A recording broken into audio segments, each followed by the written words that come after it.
Hello. नमस्कार। Advertising की बातें करने के लिए एक बार मैं फिर आया हूँ।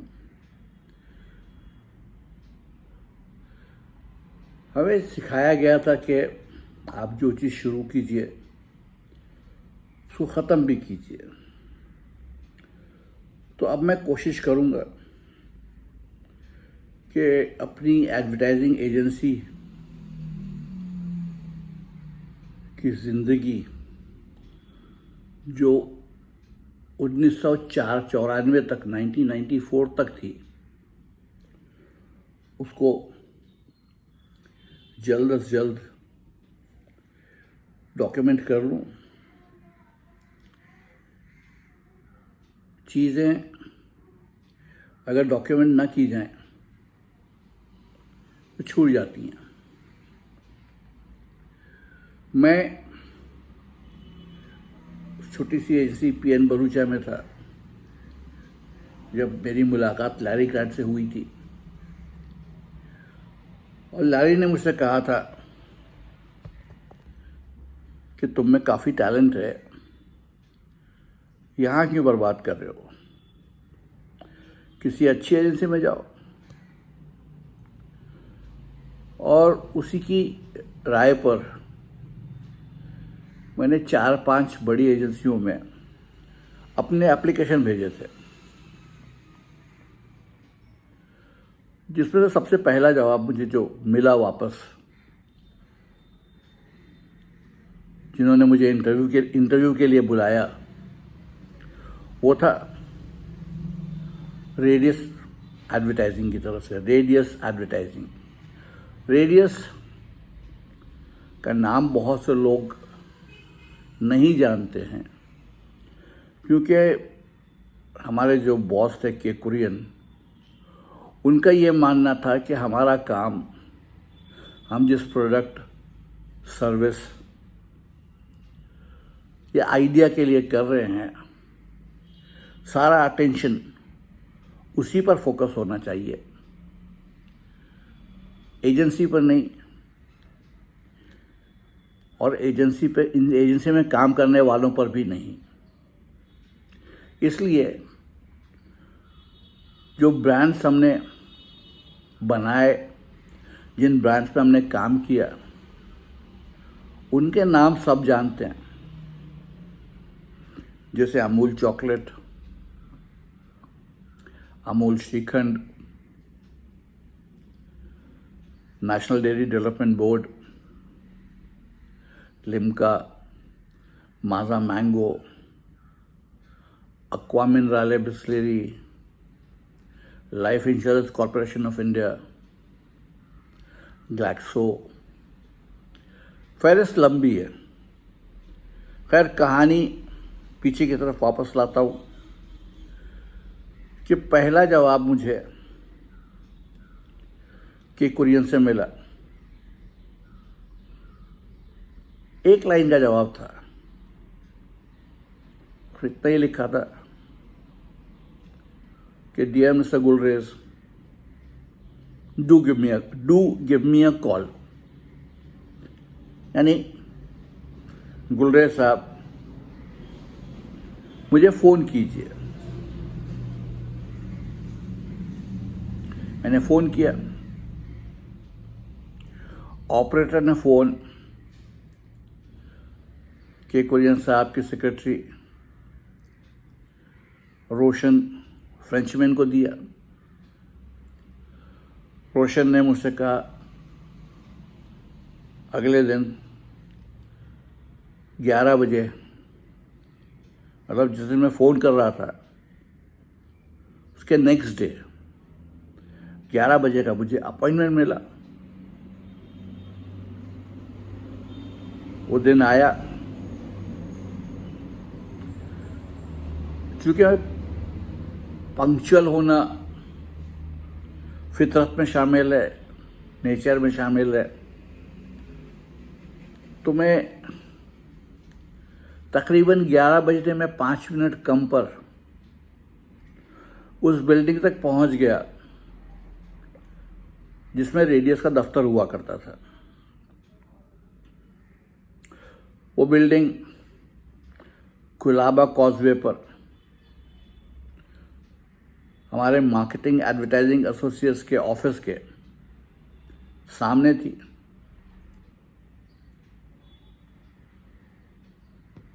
मैं वहाँ पहुँचा। रेडियस का दफ्तर तीसरी मंजिल पर था और उस बिल्डिंग में, इमारत में लिफ्ट नहीं थी। 3 मंजिल सीढ़ियाँ चढ़कर पहुँचना होता था। अब मैं आपको ये बता दूं कि के कुरियन साहब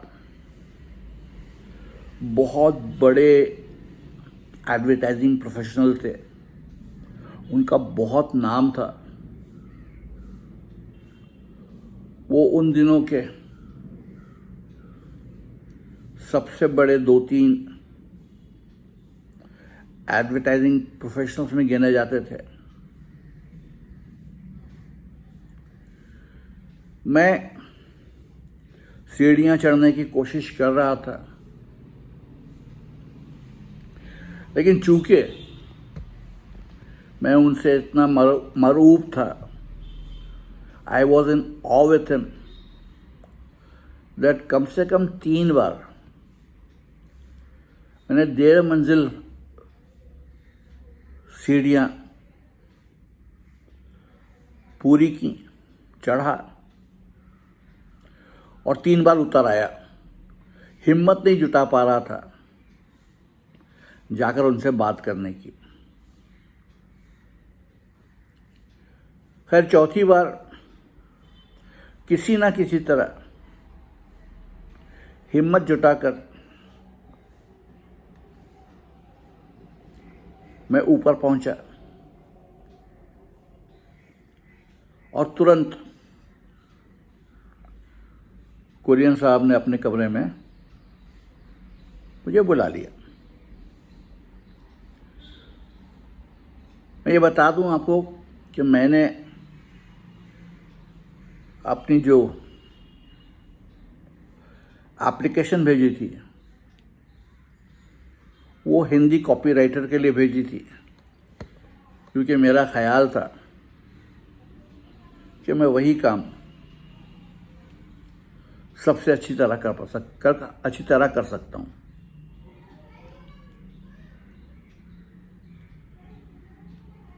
मैं कमरे में पहुंचा, बैठ गया। कुरियन साहब ने मेरे लिए भी कॉफ़ी मंगाई, खुद भी कॉफ़ी पी रहे थे। उन दिनों सिगरेट पीने पर, ऑफिस में सिगरेट पीने पर कोई पाबंदी नहीं थी। उनका एशट्रे सिगरेट और राख से भरा हुआ था और वो लगातार एक के बाद एक सिगरेट पिए जा रहे थे। उन्होंने मुझे भी ऑफर किया, लेकिन मैं सिगरेट पीता था, फिर भी मैंने मना कर दिया।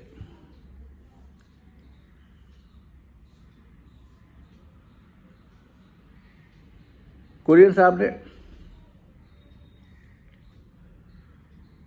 घंटी बजाई, एक प्यून आया।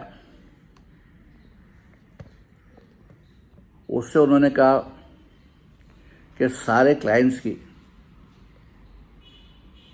हिंदी एडवर्टाइजमेंट्स की गाइड बुक्स भिजवाने के लिए कहो। गाइड बुक्स जो एडवर्टाइजिंग में रहे हैं वो तो समझते होंगे, लेकिन जो नहीं एडवर्टाइजिंग में रहे हैं उनको समझा दो कि उस ज़माने में जब कंप्यूटर नहीं थे तो एक अलग से, क्या कहते हैं उसको, डायरी की तरह एक बुक सी बनाई जाती थी, जिसमें जितने भी विज्ञापन बनते थे उनका एक प्रूफ लगा कर रख दिया जाता था, ताकि हमेशा के लिए एक रेफरेंस पॉइंट रहे। तो पहली गाइड बुक जो मैंने उठाई वो थी फायरस्टोन की। फायरस्टोन टायर बिजनेस में थे, truck tyre, car tyre, motorcycle tyre, scooter tyres, tractor tyres, यहाँ तक के बैलगाड़ी टायर्स भी बनाया करते थे। बैलगाड़ियों को बैलगाड़ियाँ ना कहकर एनिमल ड्रिवन व्हीकल कहा जाता था। मैंने गाइड बुक खोली, पहले पन्ने पर जो विज्ञापन था वो पढ़ना शुरू किया और कुरियन साहब की तरफ देखकर कहा, मे आई हैव अ पेंसिल? मुझे एक पेंसिल मिल सकती है? कुरियन साहब ने कहा, क्यों? मैंने कहा, पहले मुझे इन इश्तिहारों में स्पेलिंग एरर्स, इमले की जो गलतियां हैं वो मार्क कर लेने दीजिए। उसके बाद में और चीज़ों पर आऊँगा। तो उनके मुंह से बेसाख्ता निकला, आप ये कहना चाह रहे हैं कि हमारे इश्तिहारों में इमले की गलतियाँ? मैंने कहा, जी हुजूर, इमले की गलतियाँ हैं। मैंने पेंसिल ली और इमले की गलतियों को सर्कल करना शुरू किया। एक इश्तिहार में कम से कम 12 गलतियां थीं। कहीं मात्रा गलत लगी थी, कहीं जो अक्षर था किसी शब्द में वो गलत था। ऐसे ही बहुत सारी गलतियां थीं। तो मैंने आखिर में कहा कि मुझे लगता है जो सज्जन आपके लिए हिंदी के विज्ञापन लिखते हैं वो दरअसल मराठी भाषी हैं, क्योंकि इसमें जो कुछ गलतियां हैं वो एक मराठी भाषी ही कर सकता है। उन्होंने पूछा, जैसे? मैंने कहा, शब्द डिज़ाइन में जंगल वाला ज लिखकर उसके नीचे एक बिंदी लगा दी जाती है, ज, डिज़ाइन का साउंड पाने के लिए। बट यहाँ पर जो अक्षर है वो झाड़ वाला झ है। तो हिंदी में डिजाइन पढ़ा जाएगा, जबकि मराठी में यही अक्षर ज के लिए इस्तेमाल होता है। खैर, इतनी ही बातचीत हुई हमारी कि उन्होंने अचानक कहा, तो आप तनख्वाह कितनी चाहते हैं? उस वक्त मुझे पीएन बलूचा एंड कंपनी में 1000 रुपये मिला करते थे। बात 1977 की है, 1977 की, जब इमरजेंसी जारी थी। इमरजेंसी के आखिरी दिन थे। इंदिरा गांधी ने इलेक्शन अनाउंस कर दिया था और सारी अपोजिशन पार्टी मिलकर एक नई पार्टी जनता पार्टी बनाकर इंदिरा गांधी के खिलाफ इलेक्शन लड़ रहे थे।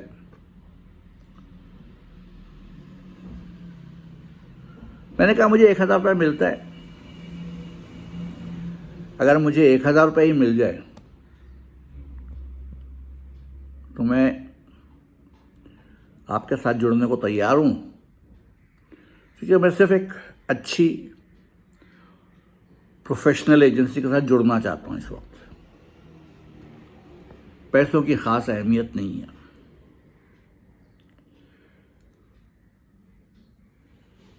तो कुरियन साहब ने मुझे देखा, मेरे एप्लीकेशन में लिखा हुआ था कि भाई मैं इससे पहले मार्केटिंग एडवर्टाइजिंग एसोसिएट्स में काम कर चुका हूँ।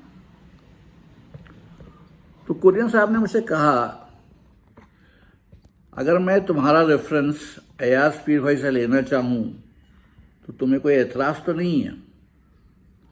मैंने कहा नहीं, एतराज़ तो नहीं है हुजूर, लेकिन चूँकि मैंने मार्केटिंग एडवर्टाइजिंग छोड़ दी है तो मुझे नहीं मालूम कि जो रेफरेंस मिलेगा वो अच्छा होगा या बुरा होगा। उन्होंने कहा खैर रेफरेंस तो हमें चाहिए होगा, कोई और नाम बताओ। तो मैंने बिना सोचे समझे, क्योंकि थोड़ी थोड़ी सी दोस्ती होने लगी थी, लैरी ग्रांट का नाम दे दिया कि भाई आप रेफरेंस के लिए लैरी से बात कर सकते हैं। अब मैं वहाँ से उतरा, सोच ये लिया था कि दफ्तर पहुँचते ही सबसे पहले लैरी को फ़ोन करूँगा, उसे बताऊँगा कि मैंने आपका नाम रेफरेंस के लिए दिया है। उन दिनों सिवाय लैंडलाइन के और कोई चारा नहीं था, और लैंडलाइन भी बहुत आसानी से नहीं मिला करती थी।